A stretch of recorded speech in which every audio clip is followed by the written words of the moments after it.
Hello दोस्तों, नमस्कार और मेरी यूट्यूब फैमिली को ढेर सारा प्यार। क्या आप भी इतनी बढ़ती हुई गर्मी से परेशान हैं और आपके पेड़ पौधे जल रहे हैं, झुलस रहे हैं और ख़त्म होने की कगार पर है? तो निसंदेह मेरा ये आज का वीडियो आपके लिए काफ़ी ज़्यादा फायदेमंद साबित हो सकता है। आप देख सकते हैं मेरे टेरेस गार्डन पर काफ़ी तरह की विभिन्न तरह की सब्जियां हैं, जिनमें पत्तेदार सब्जियां भी इस वक्त खूब अच्छे रूप में दोस्तों लगी हुई है। पत्तेदार सब्जियां नहीं, और भी काफ़ी सब्जियां हैं इस वक्त मेरे टेरेस गार्डन में।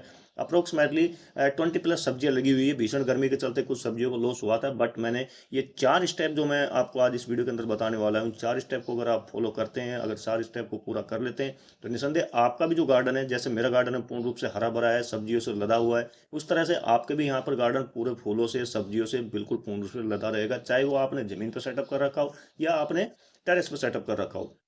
मेरे पास इस तरह के काफ़ी कमेंट आए थे कि जो हमने गार्डन सेटअप कर रखा है, भीषण गर्मी के अंदर हमारे यहाँ कुछ भी नहीं बचा, नींबू के पौधा पूरा जल चुका है, या जो बेल वर्गीय सब्जी है वो पूरी खत्म हो चुकी है, या जो भी हमने लगाया हुआ था फूलों के पौधे, उनको भी संभालना बचाना बहुत मुश्किल हो रहा है। लेकिन उसके उलट आप देख सकते हैं कि मेरे टेरेस गार्डन में सब्जियों की बम्पर आवाक आए जा रही है, भरमार आए जा रही है। यहाँ पर किसी भी तरह के आपको गर्मी का आपको बिल्कुल असर नहीं दिखाई दे रहा होगा। ऐसा लग रहा होगा आपको गार्डन को देखकर जैसे कि 30 डिग्री से नीचे के टेम्परेचर के अंदर ये गार्डन अपने आप को सर्वाइव कर रहा है। तो दोस्तों, आज के वीडियो के अंदर मैं आपसे चर्चा करने वाला हूँ कुछ टोटल टोटल 4 स्टेप के बारे में। अगर उन 4 स्टेप को फॉलो कर लेते हैं, तो निसंदेह आपका गार्डन भी इतना हरा भरा और बहुत ही तंदुरुस्त रहेगा, जितना कि मेरा यहाँ इस वक्त गार्डन टेरेस पर हुए जा रहा है। तो जुड़े रहेगा दोस्तों, वीडियो पूरी जानकारी से युक्त है। मैं हूं मनदीप और आप देख रहे हैं organic kitchen garden on terrace. मेरे यूट्यूब चैनल पर आपका हार्दिक अभिनंदन है और उम्मीद करता हूं मैं जो वीडियो बना रहा हूं आपको काफी पसंद आ रहे होंगे। तो वीडियो को लाइक करें, ज्यादा ज्यादा शेयर करें और कमेंट करते हैं। जो मेरे नए व्यूअर्स हैं, फर्स्ट टाइम मुझे वॉच कर रहे हो, तो सब्सक्राइब कर ही ले। शुरुआत करते हैं तरीका नंबर 1 से। कुछ भी मत सोचिए, आंखें बंद कीजिए, मार्केट में जाइए और फटाफट ग्रीन नेट का बंदोबस्त कीजिए। क्योंकि ग्रीन नेट एक ऐसी चीज होती है जो कि खास तौर से जब आपने टेरिस पर गार्डन सेटअप किया हुआ है, जमीन पर भी कर रखा है, तो भी ग्रीन नेट की रिक्वायरमेंट रहती है। लेकिन ग्रीन नेट की रिक्वायरमेंट उस वक्त जब ज़्यादा बढ़ जाती है, जब टेम्परेचर 40 डिग्री को पार कर लेता है, और अगर आपने टेरेस पर गार्डन सेटअप किया है तो तब तो और भी ज़्यादा ज़रूरी हो जाता है। ज़मीन पर कर रखा है तब भी ज़रूरी है, लेकिन टेरेस पे किया हो तो बहुत ज़्यादा ज़रूरी हो जाता है ग्रीन नेट को लगाना आपने। ग्रीन नेट भी एक्चुअली काफ़ी तरह के आते हैं। इसके अंदर काफ़ी तरह की जो वैरायटी होती है ग्रीन नेट की। एक आता है शुरू में जो हम देखते हैं, तो वो 35 से लेकर 40 जो प्रतिशत होता है, वहाँ तक की जो धूप होती है उनको रोकने के लिए होता है। यह जो होता है, ये मार्केट में आसानी से मिल जाता है। इसी के साथ जो 50% वाला ग्रीन नेट होता है, यह भी हम जो गार्डनिंग करते हैं, जो बालकनी के अंदर या नीचे जो ज़मीन पर हमने गार्डन सेटअप कर रखा है, उसके लिए बेस्ट रहता है। लेकिन जब हम टेरेस पे गार्डनिंग करते हैं, तो हमें क्या है, डायरेक्ट हमारे प्लांट को बहुत तेज़ी से धूप मिलती है, साइड से गर्म जो लू चलती है, वह भी प्लांट को झेलना पड़ता है। तो इन सब से चीज़ों से बचने के लिए करना क्या चाहिए होता है, हमें जो 75% वाला ग्रीन नेट होता है, जो बहुत तेज़ धूप को रोकने की क्षमता रखता है। मतलब 75% बोले तो 75% के करीब धूप को रोकता है, 25% जो छाया रूपी धूप होती है, उसको अपने गार्डन के अंदर आने देता है। तो इससे क्या होता है कि प्लांट हरे-भरे रहते हैं, और कोई भी उसके अंदर आपको पत्तियों को झुलसना जैसे हो जाता है, पत्तियाँ सूखना, ऐसा कोई भी चीज़ नहीं दिखाई देगी, और आपको नई-नई पत्तियाँ भी निकलती दिखाई देंगी, साथ में ब्रांचें भी दिखाई देंगी, और देखेंगे आप तो पौधों के अंदर फ्रूट भी बहुत अच्छे सेट होते दिखाई देंगे, ये देखिए आप। जैसे अमरूद का पौधा है, इसके अंदर बहुत अच्छी फ्रूटिंग हुई जा रही है। इसी के साथ नई ब्रांच भी निकली जा रही है, देखिए आप। पौधे में ये भी नहीं है कि भाई नई ब्रांच नहीं निकल रही हो। अलग-अलग तरीके से देखेंगे तो आपको नई ब्रांच भी यहाँ पर निकली हुई दिखाई देगी दोस्तों, ये देखिए। तो ग्रीन नेट हमारे जो गार्डन सेटअप कर रखा है, उसकी लाइफ को बढ़ाने के लिए, गर्मियों में उसको बचाने के लिए, प्लांट को, जितने भी हमारे प्लांट होते हैं, चाहे वो फूलों वाले प्लांट हो या आप देख रहे हैं सब्जी वाले, ये देखिए मेरे पास जितने भी मैक्सिमम है, ये पूरे देखिए मिर्च के प्लांट कितने गहरी बूसी हो रहे हैं। इसी के साथ जो हम नई पौध भी अगर ट्रांसप्लांट करते हैं इस वक्त, एक्चुअली हमें इस वक्त नई पौध को ट्रांसप्लांट करने से बचना चाहिए होता है। लेकिन जब हम पौध को ट्रांसप्लांट करते हैं, तो भी ये ग्रीन नेट हमारे बहुत अच्छा काम आता है, क्योंकि ये डायरेक्ट सनलाइट को आने से रोक देता है। तो जो पौध हम ट्रांसप्लांट करते हैं, वो अपनी रूट्स पकड़ना शुरू कर देती है। अगला तरीका बहुत ही ज़्यादा बेहद आसान होने वाला है, क्योंकि इसे आप करेंगे तो आपको भी बहुत खुशी महसूस होगी। जब टेम्परेचर 40 डिग्री को पार कर चुका होता है, तो हमारे पौधों को क्या है, बहुत ज़्यादा गर्मी लगनी शुरू हो जाती है। तो इस वक्त हमें प्लांट पर जो शावरिंग करके पानी देना चाहिए होता है। शावरिंग हम रोजाना सुबह अर्ली मॉर्निंग करनी चाहिए, जब सूरज निकलने का, जैसे मेरे यहाँ पर अगर 5:30 सूरज निकलता है, तो मेरे को 5 बजे करीब शावरिंग उसको पौधों को करा देनी चाहिए होती है। और शावरिंग कराते वक्त हमें पानी कौन सा लेना चाहिए? जो हमारी टंकी लगी हुई है छत के ऊपर, वो पानी आपने बिल्कुल भी नहीं लेना चाहिए होता है, जो प्लास्टिक की टंकी के अंदर पानी होता है। एक्चुअली वह पानी गर्म होता है, उसकी जो तासीर होती है वो गर्म होती है। इसी के साथ उस पानी के चारों तरफ फ्लोराइड भी मिलेगा आपको, तो वो भी डायरेक्ट पत्तों पे आके लगेगा, जिससे पत्तों को नुकसान पहुंच सकता है 100%। तो हमें पानी कौन सा लेना चाहिए होता है?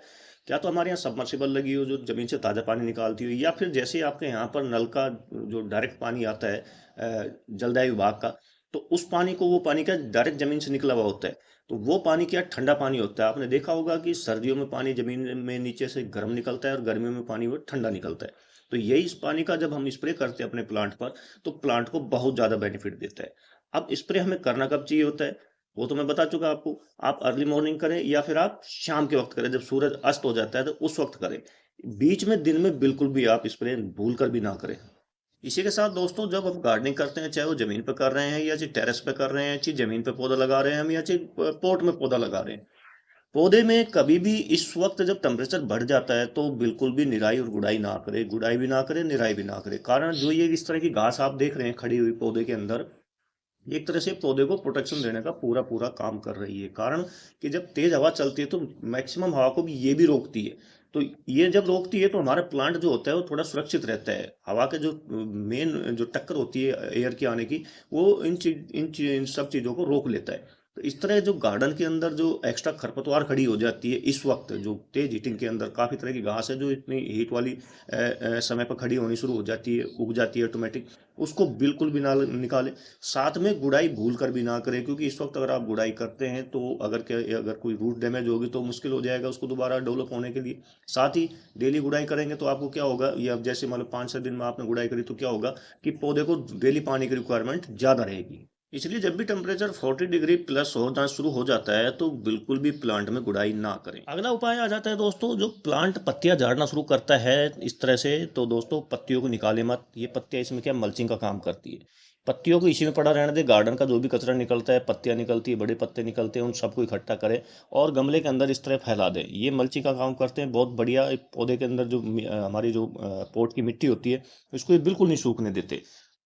इससे क्या फ़ायदा होता है कि हमें रोज़ रोज़ पानी डालने की रिक्वायरमेंट भी नहीं रहती है, और मिट्टी के अंदर क्या नीचे तक नमी बनी रहती है। अगर ये ऐसे ओपन रहेगा, देखिए, अगर ये ऐसे ओपन रहेगा तो डायरेक्ट सनलाइट के संपर्क में आएगा और जल्दी सूखेगा, जल्दी प्लांट की जो नीचे अंदर तक की नमी हो जल्दी खत्म होगी। तो इसलिए हमें जब अगर हम कहीं बाहर जाते हैं तो ये बहुत ज़रूरी हो जाता है कि हम प्लांट के अंदर इस तरह की मल्चिंग करके जाएं, ताकि प्लांट के अंदर जब हम पानी डाल के जाते हैं तो वो पानी नमी लगातार कंटिन्यू रूप से बनी रहे और जो मिट्टी है वो जल्दी से सूखे। अगला जो तरीका मैं आपको बताने जा रहा हूँ ये बहुत ही ज़रूरी है और इस वक्त इसको अप्लाई करना बहुत ज़्यादा ज़रूरी होता है। क्या होता है दोस्तों कि जो हमारे प्लांट है जब 40 डिग्री टेम्परेचर पार कर लेता है तो इस वक्त हमें किसी भी फर्टिलाइजर को प्लांट के अंदर अप्लाई नहीं करना चाहिए होता है। खास तौर पर इस तरह के जो पाउडर फॉर्म के अंदर फर्टिलाइजर होते हैं उनको तो बिल्कुल भी ना करें, क्योंकि इनके अंदर अपनी एक हीटिंग पावर होती है, नेचुरल हीटिंग पावर होती है। जब तक हीटिंग पावर कोल्ड ना हो जाए तब तक इसको अप्लाई ना करें। आप इस तरह से जो लिक्विड फॉर्म के अंदर तैयार हो जाता है, हम करते तैयार, ये देखिए, इस तरह के लिक्विड फॉर्म के अंदर जब हम तैयार कर लेते हैं इसको और कोल्ड कर लेते हैं, ठंडा हो जाता है, इसकी जो हीटिंग पावर खत्म हो जाती है, इतनी तेज वाली जो हीटिंग पावर होती है, इस तरह के लिक्विड जो फर्टिलाइजर होता है इसको हमें प्लांट के अंदर अप्लाई करना चाहिए होता है, और एक सीमित मात्रा में करना चाहिए होता है। जब आपको लगे कि प्लांट को बहुत ज़्यादा ज़रूरी है, पत्तियां पीली हो रही, पत्तियां पीली होने के दो कारण होते हैं, एक तो धूप से ज़्यादा गर्मी की वजह से पीली हो रही हो, और एक न्यूट्रिशन की जो कमी होती है उसकी वजह से पीली हो रही हो। उसकी पहचान हम कैसे करेंगे कि जो आप देखेंगे कि गमले के अंदर ये जो आपको पौधा दिखाई दे रहा है, इसमें देखिए आप, ये इस तरह की जो पत्तियां पीली हो रही है, ठीक है, या इस तरह की जो पत्तियां पीली होकर नीचे गिर रही है, सूख कर गिर रही है, ये पत्तियां डायरेक्ट धूप के संपर्क में आने से पौधे में, ये देखिए, ये जो इस तरह की पत्तियां हो रही, तो ये डायरेक्ट धूप के संपर्क में आने से हुई है, ना कि पौधे में किसी तरह के न्यूट्रिशन की या कोई भी नाइट्रोजन युक्त फर्टिलाइजर की कमी होने की वजह से हुई है। क्योंकि एक तरफ देखिए आप इधर, ये देखिए, पौधा क्या है, नई पत्तियों को निकाले जा रहा है। अगर ये जो नई लीफ निकल रही है ये अगर पीली हो, थोड़ी सी बड़ी होती, पीली होनी शुरू होती है, तो हमें पता चल जाता है कि इस पौधे के अंदर अभी नाइट्रोजन फर्टिलाइजर की कमी आ चुकी है और हमें फर्टिलाइजर देना चाहिए होता है। तो ये दोनों चीजें आप पहचान लेंगे तो पौधों के अंदर इस वक्त किसी भी तरह के प्लांट में आप फर्टिलाइजर देने से बचेंगे। अगर आप इन 4 तरीकों को फॉलो करते हैं तो निसंदेह 40 डिग्री प्लस टेम्परेचर के अंदर भी आपका गार्डन पूर्ण रूप से हरा भरा रहेगा। तो वीडियो कैसा लगा दोस्तों कमेंट करके जरूर बताइएगा। पसंद आने पर ज्यादा ज्यादा शेयर कीजिएगा। जो मेरे नए व्यूअर्स है फर्स्ट टाइम मुझे वॉच कर रहे हैं मैं तो सब्सक्राइब कर ही लीजिएगा। मिलते हैं आपसे नेक्स्ट वीडियो में नई जानकारी के साथ, तब तक के लिए आपको जय हिंद जय भारत दोस्तों।